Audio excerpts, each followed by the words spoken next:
Welcome back to America's Commercial Real Estate Show. I'm Michael Bull. This segment is brought to you by CommercialAgentSuccess.com. If you're a commercial agent or broker and you would like to sharpen your skills, check it out. Well, today we're talking about commercial real estate crowdfunding. Please welcome my next guest. It's Gene Trowbridge, and Gene is with the law firm of Trowbridge Sidoti, and he's here in Studio One. Gene, thanks for being with us. I appreciate it. Nice to see you, Michael. Well, Gene, I'm real impressed with your practice because you really have a focus. And, you know, it's like all my brokers and teams at my shop, they all focus. And when they focus on one thing, they don't have to reinvent the wheel. They're really good at it.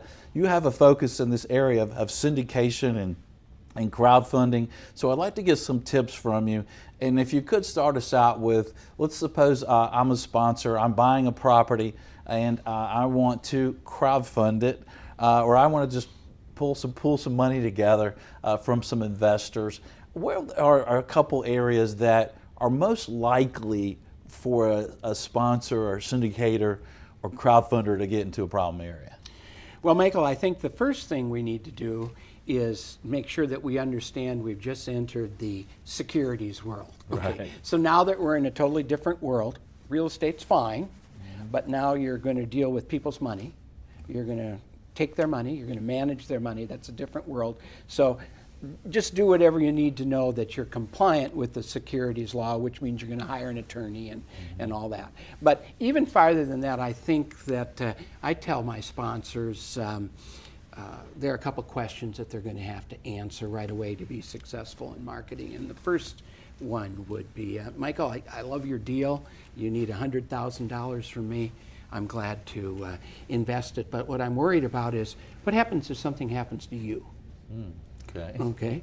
So if we can't answer that, if you can't come back to me with some answer about continuity, okay, you're going to have trouble raising money. And as far as I'm concerned, as an attorney, I would be hesitant in writing your offering documents if it's just you. And in fact, I have people come to me who want me to review documents that they might invest in. And I don't do that, but I ask them just a couple of questions, and the number one question is the sponsor an individual? Right. And if it's an individual, that's risky for you, the investor, and heaven forbid the sponsor's an individual. Amongst all these investors, the sponsor has no protection. All the investors will sue the sponsor. That sponsor needs continuity, and that usually happens inside of another LLC. Right. Okay. So that's an important issue. Yeah, that makes sense. So what are some other questions? I come to you as a sponsor looking to raise money, and what else are you going to ask me to help me know which route I want to go? Because there's a lot of routes, right? There are a lot of routes. One of the things I'll ask you is, have you done this before? And if you haven't done this before, then we pretty much have to stick with a specific offering. You're going to bring an offering to the marketplace where the people buy this property over here, not a fund or a blind pool. You really can't do that until you get a good track record. You won't have success in raising your money. But other than that, I would ask, how much are you going to raise? Right. And depending upon that answer, I'm working down a flow chart. If you're going to raise $50 million, I kind of know where you have to go. And then I'm going to say, well, do you need to advertise? Okay. And you say, no, I don't need to advertise because I've got plenty of people I know. Okay, now I'm going over here, and then I'm going to say, do you want to take non-accredited investors? So really, how much you're going to raise, do you need to advertise, and do you take non-accredited investors? And with those answers, we're either going to do a Regulation D offering, or we're going to go to Regulation A. And the rest is just paperwork. Okay, so let's say that I've said, yes, I do want to go to the crowd. I do want to advertise and find investors for my deal. Well, what's your next question for me? Well, if you want to advertise, then the question comes back to, are you going to be happy if you can only take accredited investors?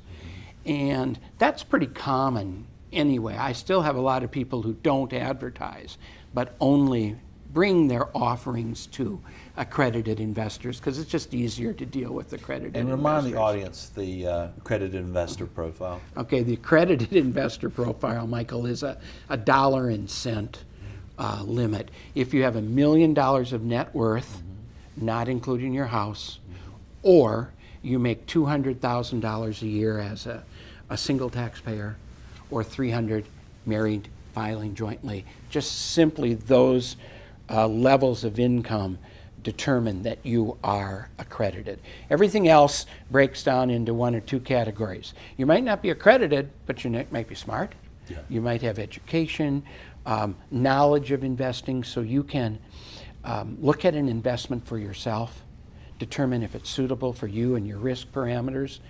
That means you're sophisticated in their language, or you're not accredited and you're not smart. Okay, you're not rich, you're not smart, you're non-accredited. Quit looking right at me, Gene. You're non-accredited, and there's only one way we can advertise for the non-accredited investors, and that's doing a Regulation A offering. Okay, and that's going to get pretty involved, but it's not a full securities kind of deal, right? No, it's not a full registration, Right. it's a permit. We Right. go to the government and we tell them every word you're going to say to the investors, your business plan. You agree to be audited quarterly By an auditor. okay, An okay. auditor. And supply that to the Supply that to the SEC, right? And then you can take non-accredited investors, and typically we put a limit into how much can a non-accredited investor invest in your deal, Michael. It's probably 10% of their net worth. Okay. What about soliciting, advertising for investors? There you go. So is there a problem there? What do we need to know there? Totally, there's a problem. Generally, we're talking about doing a private placement, Michael. I know you. You know what business I'm in. For some reason, we've talked about it, and you said to me, Gene, I know you syndicate mobile home parks. If you ever have another deal, give me a call. Yeah. Okay, and then I know enough about you to know that that's a good risk match for you and me. Right. That's what private placements are all about. Right. Here comes the Jobs Act after almost 40 years of nothing but private placements. Right. The Jobs Act in 2013 comes along and says, you don't even have to know Michael. You can advertise and get Michael in your deal. And why can you do that? Because Michael's one of those rich and smart guys. He's an accredited investor. Now you can look at me. Okay. He's one of those rich and smart guys. And a rich and smart guy, lady, can ask their own questions and make their own determinations. So we'll let you just advertise to them. And all the crowdfunding platforms that are out there, where you can go online and you can sign up with them. And they're like an MLS service for offerings. You can come home at night, have a glass of brandy, a cigar, take your shoes off, and look at 10 or 20 offerings. And maybe someday you'll see something you like. You'll push a button and you'll invest $100,000. All those people who are watching those shows, Michael, are accredited. That's what a crowdfunding platform brings to a sponsor, is 15,000, 20,000 accredited investors. Yeah. Well, I think if you're drinking brandy and having a cigar, you must be accredited. Well, I guess so. Well, what are some of the recent things you see going on with crowdfunding, kind of on the legal side? Like, what are some areas that, hey, I've followed the law, but what else might I want to do to kind of keep me out of hot water with my investors or with the Fed? Sure. The first thing you need to do is communicate. All sorts of problems can be overcome if you're constantly communicating. Investors have an appetite for bad news if they hear about it. Yeah. If they don't hear about it, boom, it's just an explosion when bad news comes. So that's good. One of my pet peeves, Michael, is when my clients haven't read their documents. Yeah. I can't tell you how many calls I get when a client says, "Can I do this?" Sometimes I just have to hold my tongue because it's easiest to say, "Well, Michael, did you read your document? Did you read Article 8?" Right. So I don't say that, but I say, if you can get your document open, I can get it open. let's read it together. Right. So one of the major mistakes syndicators make, crowdfunders make, is not reading and not following their documents. I understand, because I was a syndicator. The document came to me from my attorney. I'm in the height of passion of raising money. I don't really want to read it. I want to get out, give it to you, collect your check, close the deal. Right, get going. Now, what do I have? Oops, what did I do? Yeah, and you're talking about the PPM, right? The private placement memorandum, Right. the PPM, right? The operating agreement, Yeah. the subscription agreement. That's a real shortcoming I see in my sponsors, is not reading their documents. Another one is not giving themselves, Michael, enough time to raise the money. I think if you go to your investors and you say, okay, I finally have the paperwork, you knew this was coming, I got to have the money by next Monday. Stress, that's bad. You've got to have 2 or 3 weeks from the time you tell them, now I have to have the money. Yeah.